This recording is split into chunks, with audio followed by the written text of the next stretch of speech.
just let me down and I can't take it. I don't wanna fall in love again. You just let me down and I can't take it. Why do you keep... Learning to mix vocals can seem like one of the most daunting tasks when you're learning music and music production, but I'll be honest, I think most people overcomplicate it, and in this video, what I want to do is mix a vocal from start to finish. I want to show you what a vocal should sound like before you start mixing it. I want to show you every plugin that I add, and I want to explain why I add them so you can make sure that you're kind of picking up some of these checkpoints and benchmarks and principles. That way, no matter what your vocal sounds like, you're able to incorporate some of these techniques and mix a vocal on your own. You might not be able to copy all of these settings because everybody sounds a little bit different. Every song is different, every mic is different. However, you should be able to take these principles that we're going to talk about in this video and apply them to literally any vocal that you're ever going to mix. So we're going to dive into Cubase and look at how to mix a vocal from start to finish for a pop song. But before we do, my name's Austin. You're watching Make Pop Music. We have weekly tutorials here where we teach music and music production. If you like this video, please make sure you like, comment, and subscribe. That helps us out a ton. And if you want to support our channel after the video, head over to our website, makepopmusic.com. We have sample packs, preset packs, MIDI packs, and we just launched a full 14.5-hour, 76 lesson start to finish pop production course. So if you like stuff like this and you want to see me produce a song in real time, you want to see every step that goes into making a commercial pop record, definitely go check that out after this video. But let's go ahead and dive in so I can show you how to mix some vocals. The first thing that I want to talk about when you're mixing a vocal is actually getting a good quality vocal recording. And if you're just a mixing engineer, this might not be your job. However, I would make sure that the vocals are coming in good shape before you take on a project, or if you are recording, make sure that you can get them as good as possible before you start mixing, because that can make or break. So for this song, I just used the Loudon Audio LA320. It's like $699. It's their budget tube mic, which $700 is a lot for a mic for most people. However, when you're looking at tube mics, they can easily get up to $3,000, $4,000, $5,000. And so this mic is definitely on the affordable side. And if you like the sound of this mic, but you want something a little bit more affordable, they do have an LA220, which is their FET mic. And to be honest, that one is amazing. We did a mic shootout a couple months ago, and that actually ranked second behind my $5,500 vocal mic setup. And I think that mic's like $300, maybe $400. So definitely go check out those mics if you're looking for something budget level. I wanted to make sure that I didn't use something absolutely insane for this tutorial. So here's what this mic sounds like. All I've done is tuned it, time aligned it, and there's no processing on this whatsoever. I don't wanna fall in love again. You'll just let me down and I can't take it. Why do you keep messing with my head? I think I'm addicted, I can't shake it. So if your vocal's not sounding close to this, you might not be ready to start mixing it. So things that I would recommend, we have a video where we show you how to track vocals and we show you things to look for. So, getting the room to sound right, picking the right mic, getting a good performance out of the vocalist. We will leave that video in the description below. So if you want to see how to track vocals better, you can go check that out. But this video is about mixing vocals, but I had to start there because that is so important. And then time aligning it and tuning it can be huge, especially in a pop song like this, because if you have any pitch variation, it's going to stick out like a sore thumb. It's just not really ever going to sit in the mix. So here's what the raw vocal sounds like in the song that we're working on with literally nothing else added. I don't want to fall in love again. You'll just let me down and I can't take it. Why do you keep messing with my head? So now that I've done all of that, the first thing that I'll add to pretty much any vocal is, since I do tune it by hand and vary audio, it tends to do the job for me. However, I always like throwing on a little bit of auto-tune, and I typically always use Auto-Tune Pro. And so what I'm going to do is I'm just going to set this to the key of the song. So we are in F sharp minor. And for pop, typically I'll have the retune speed anywhere between like 15 and 30. I think for this song, 20 is probably going to be totally fine. I don't need to adjust the formant or anything like that. Flex tune, natural vibrato. I might drag the humanize up just a hair. That's pretty much all I'll need to do, and this is going to get that vocal sitting right in that pitch pocket that I prefer for a pop song. I don't want to fall in love again. You'll just let me down and I can't take it. Why do you keep messing with my head? So it's not doing too much. It's still pretty subtle. However, I literally can't think of a single mix that I've done in the past 7 years that autotune hasn't basically been first in my vocal chain. So if you're looking to kind of get that super tight pop vocal, I do suggest starting there, especially since they have a subscription. It's pretty affordable. So definitely try that if you're having trouble getting your vocals to really kind of sit perfectly. And then other than that, let's get on to actually mixing these. So the first thing that I like to do is I like to kind of sculpt the tone. And typically what I'll do is I'll do that with something like an EQ. So we're going to be using the virtual mix rack, and I'm just going to drag in this SSL style EQ right here, and we're going to start dialing in some knobs until the tone feels perfect. Typically when I start a vocal, I'll always do some kind of like high pass filter just because I don't want a lot of low end. If I accidentally hit the mic stand, I don't really want that. And then typically what I'll do is I'll start listening for frequencies. So I typically will do this while the song is playing. I don't love doing it in solo, so let's just do that. I don't wanna fall in love again. You'll just let me down and I can't take it. So like that to me right there, like that like 280 to 300 feels a little bit tubby. So I'm going to pull that out just a hair. I don't really need that much low end, especially in a song that's going to be pretty bright. And then other than that, let's start easing up on some of these high mids because they can get a little bit sharp, especially with more budget friendly mics. This one actually sounds pretty smooth right out of the gate, but there are a couple little spots that I want to kind of dial in. So I'm going to go right here to like 2.4. I'm going to tighten up this Q. This is just making this band a bit more narrow and surgical. And then we're going to dial back like a dB to a dB and a half. I don't want to fall in love again. You'll just let me take it. Here, solo. I don't want to fall in love again. You'll just let me down and we're just kind of tightening it up. And then same thing, I'm kind of hearing something around this like 4.5K, 5K right up here. You can hear it too if you boost these a lot. I don't want to fall in love again. You'll just let me down and I can't take it. Why do you keep messing with my head? Right around there at that 6K, there's this really kind of like pokey, tinny high frequency. So I'm going to dial that back a little bit. That's kind of how I find frequencies that stick out of the mix. Because to me, to get something to fit in the mix, you need to get rid of things that you don't love, and you need to start boosting things that kind of complement the arrangement or the mix that you've already got going. And so that's basically all we're doing. And then I like to give a little boost on the top end. Sometimes I'll go up to like anywhere between 12 and 15K, and that's just going to give me a little bit of air, make the mic sound a little bit more expensive, and that is typically all the EQ that I like to do. If I need much more than this, it's probably because I got a bad source signal. I don't want to fall in love again. You'll just let me down and I can't take it. Why do you keep messing with my head? So it's pretty subtle, but as we add this compression right here, it will become a lot more transparent. So I like to kind of have EQ before compressors because as I drag on a compressor, that just kind of allows me to tone sculpt going into this. So we're not going to do anything too crazy on here. Typically, I just use an 1176. This is Slate's version, the 116. And then I'm just going to dial a pretty fast attack. So on this, the attack goes from slow to fast, and the release goes from slow to fast. So we're going to drag the attack right around here. I don't want it too fast because I don't want it to completely just squash all transients. I still want that vocal to have a little bit of life, but I also don't want this to be moving super wildly. So typically when I'm compressing a vocal, I'll use one compressor to kind of cut off transients and make sure that we don't have any very fast kind of sudden jumps, and that's typically what I use an 1176 for. And then I'll use a compressor to kind of mellow out the entire vocal, and we'll do that next with something like an LA28 or an opto compressor. So right now what I'm doing is I'm just dialing in attack and release, and then I'm just going to set my input and my output so I get the gain reduction that I want. I don't want to fall in love again. You'll just let me down and I can't take it. Why do you keep messing with my head? I think I'm addicted, I can't shake it. I don't wanna fall in love again. All right, that's sounding pretty good. We might just need to dial back on volume a little bit. I don't wanna fall in love again. You'll just let me down and I can't take it.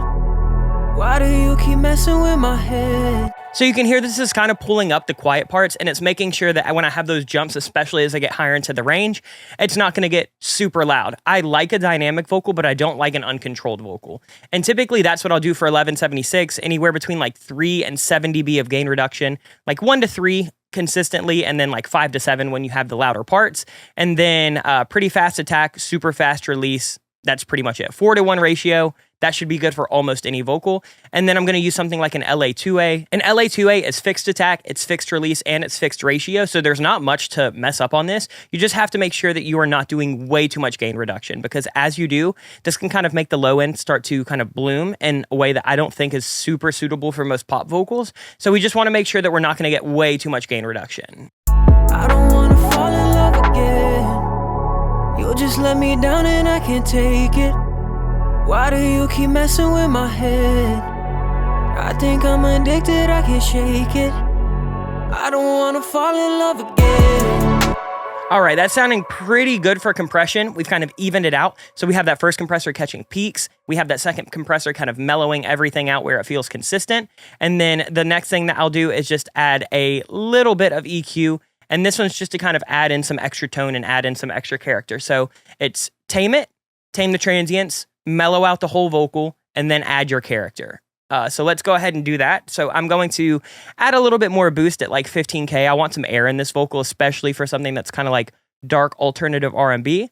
And then I'm going to take the 2K. I'm going to bring that down a little bit just because that's a region that for my vocal starts to sound really gnarly very quickly, especially after compressor. So let's hear this now.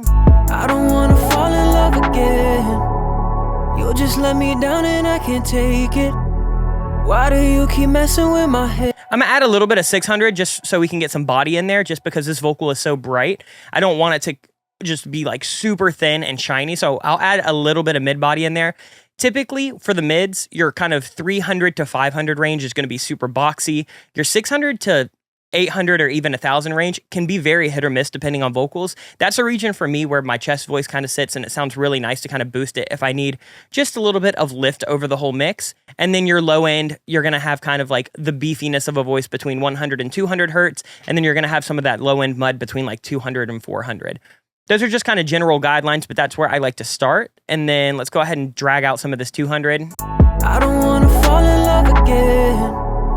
You'll just let me down and I can't take it. Why do you keep messing with my head?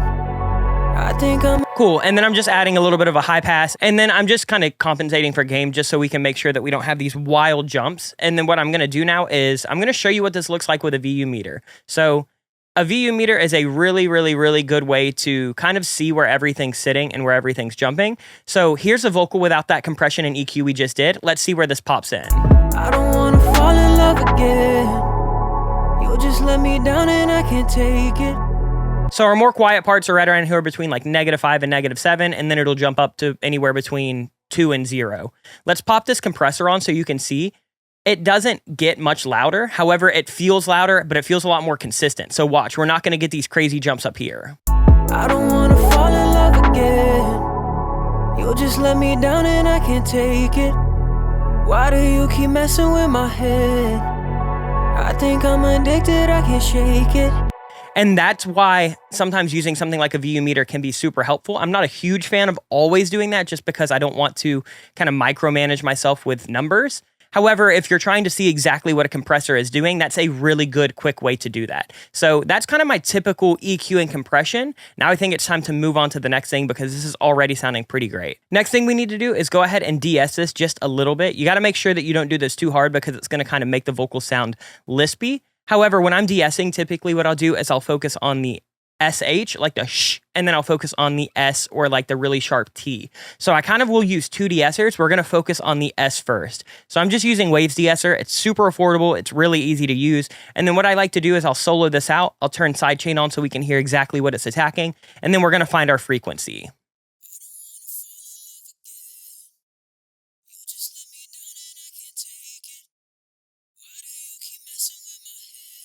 So right around there, like that 41, kind of 50, 4200 range, that to me is where those S's kind of really start to pop out. And then all you need to do is drag your threshold back to where it's called attenuation. A lot of compressors call it gain reduction. It's basically just going to reduce the peaks at that specific frequency. And typically S's and TH's and plosives and anything like that are really just these really kind of resonant frequency spikes. So all this is doing is it's basically kind of doing like a compressor does or a multi-band compressor does. And as soon as it hits a threshold on that, it's going to pull it down.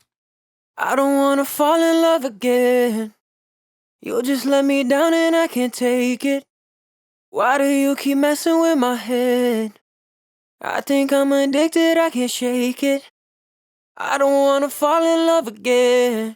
You'll just let me down and I can't take it. Why do you? And then we're going to turn sidechain onto bandpass. Let's hear this. You'll just let me down and I can't take it. Why do you keep messing with my head? So now you can see whenever I have those S's, it's really just getting anywhere between like -3, -6. That's going to work for me right now. That's all I really need. I'm going to use the band pass because the high pass will make the whole vocal feel a little bit dull. And that's pretty good for my first one. So I have that first one for the SH sound. Let's go ahead and add one for that really kind of sibilant S sound. I'm going to go ahead and start around here at like 8,000.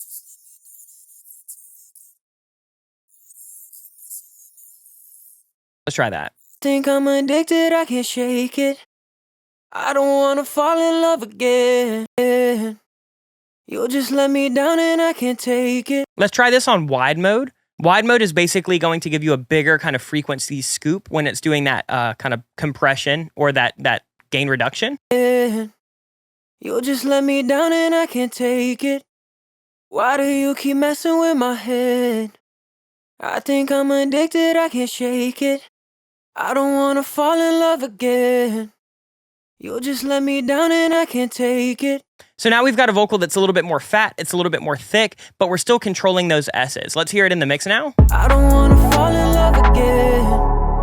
You'll just let me down and I can't take it. The next thing that I want to do is add just a hair more compression. This is what I call sweetening compression. I'm just going to use RVox, and then I'm literally just going to drag it down like a couple dB, and then I'm going to do like a dB and a half of gain reduction. I don't wanna fall in love again. You'll just let me down and I can't take it. Why do you keep messing with my head? I think I'm addicted, I can't shake it. Now with that RVox, it's feeling really tight. It's feeling really kind of present in the mix, and we're pretty much good to go. The last thing that I'll add before we move on to spatial mixing is going to be something like Pro Q, and this is just so I can get in and get really nitty gritty. So typically what I'll do, one more high pass cut just because I don't want any of the low end from that compression. I don't wanna fall in love again.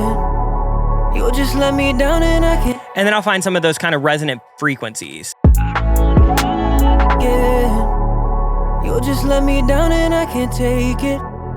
Why do you keep messing with my head? I think I'm addicted, I can't shake it. I don't want. And you have to be careful not to overdo this. It can be really easy to kind of get to the point where you're just sweetening and sweetening and sweetening. And then in the mix, it has no life and it has no character. I just like to make sure that I'm getting these resonant frequencies. And then if I need to dial them back, I can. The last one that I'm really hearing is like there's a high resonance up here that's really sharp. This is the one that I might go a little bit aggressive on. Fall in love again. Yeah, see, that's just an area where that particular mic and my particular voice just have a little bit of a disagreement, and it's a little bright, it's a little bit like distorted and saturated, and I don't love it. Love again. You'll just let me down and I can't. And my rule of thumb is typically the harder that I'm going to cut, the more narrow I'm going to be with my Q, which is going to be basically the bandwidth that you're EQing. And the reason I'm doing that is because I don't want to take out there's a lot of good information up here around 7K that's going to add brightness and it's going to add pop to my vocal. And I don't want to get rid of all of that. I just want to get rid of this one kind of really gnarly frequency. Love again. You'll just let me down and I can't take. And then other than that, there's a little bit of mud right here. You'll just let me down and I can't take it. And then one thing that I like to do to kind of keep my vocals a little bit bright is I will do a dynamic cut right around here, around like 200, 250. And that's just going to make sure that whenever I'm kind of lower in my register, I don't get that vocal to sound really tubby and full and thick. I don't want to fall in love again. You'll just let me down and I can't take it. Why do you keep messing with my head? That sounds pretty good to me now. This vocal, I think, is about as good as I want to get it for this. The next thing that we need to do is add some spatial processing. Let's hear it in the mix. Here's it with none of the inserts that we have. I don't want to fall in love again. You'll just let me down and I can't take it. Here it is with the inserts. I don't want to fall in love again.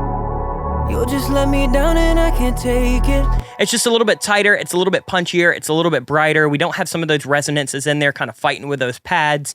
I feel pretty good about that. Let's move on to spatial. So the first thing that I like to do is add vocal widening. I've talked about all of this pretty regularly on the channel. This is something that I just have baked into my template. And my vocal parallel widening is basically a de-esser that hits it super hard because I don't want any sibilance happening on the sides.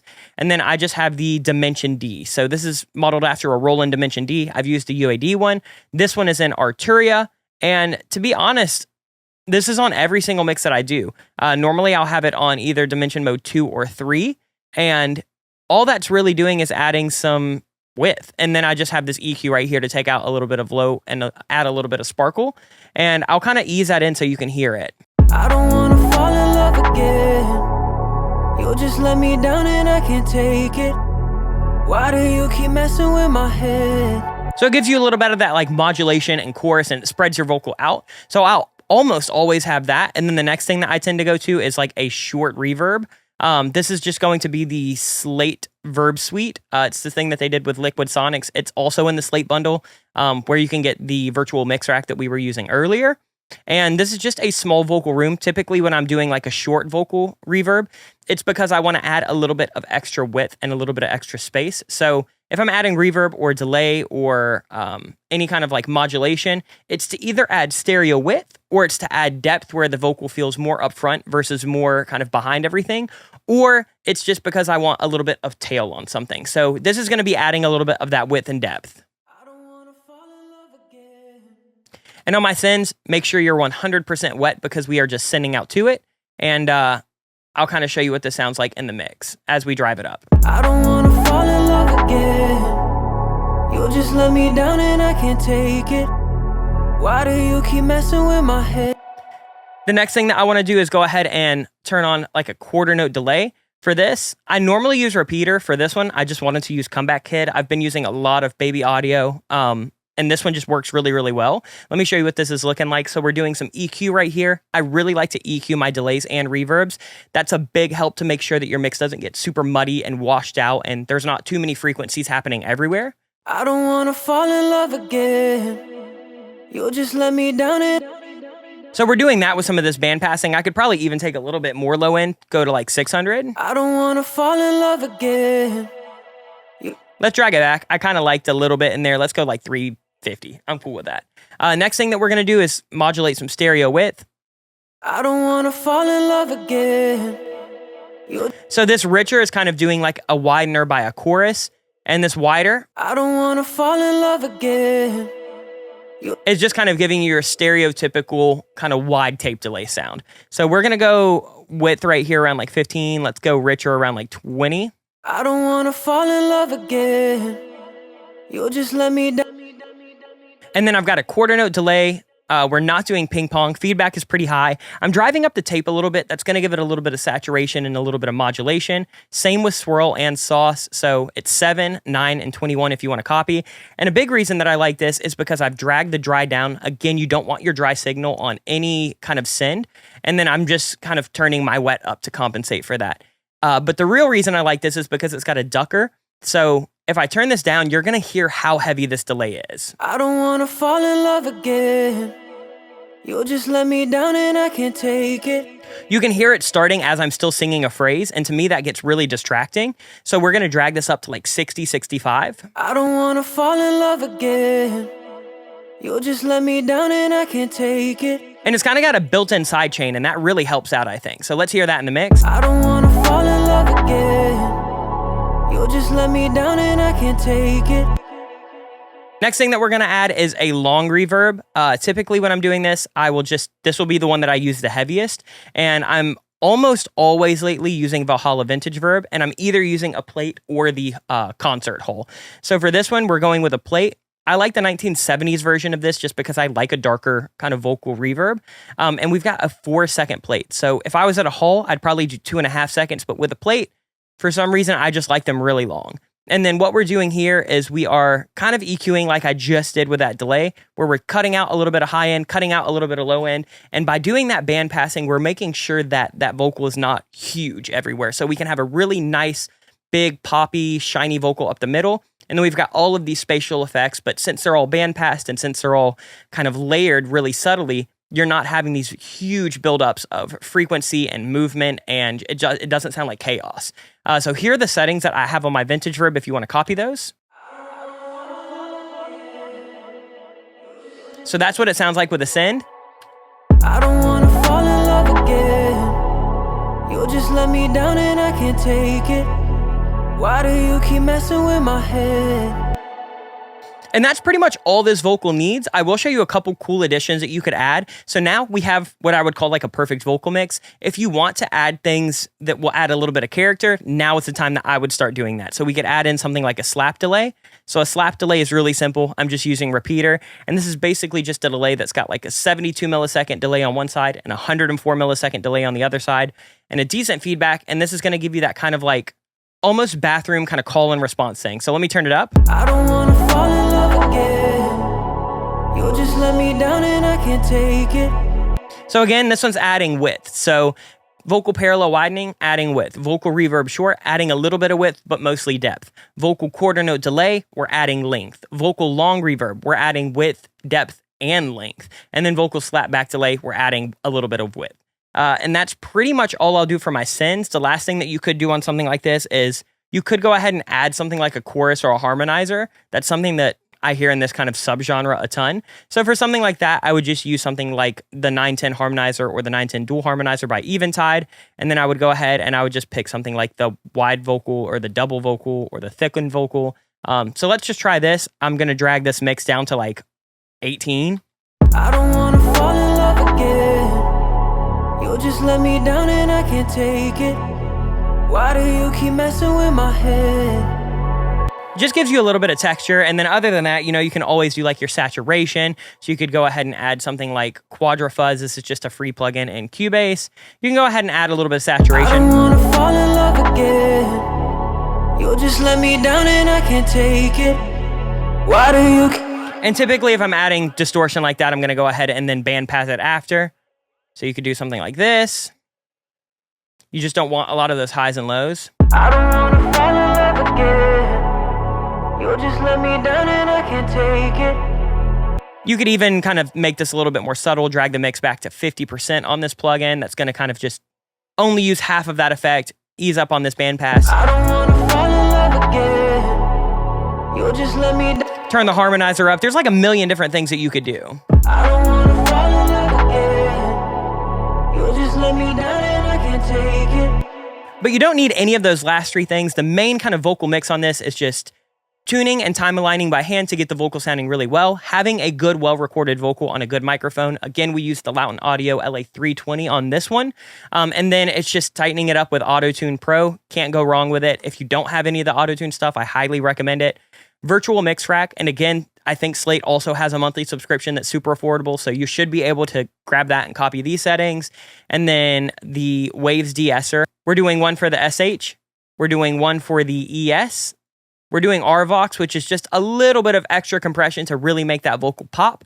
And then other than that, it's really just kind of fine-tuning everything with something like Pro Q or Infinity EQ or any kind of parametric EQ that your DAW has. And then it really kind of starts to shine once you have all of these effects and sends in. So let me show you what it sounds like real quick with nothing and then with everything. Here's the dry vocal that we started with. I don't want to fall in love again.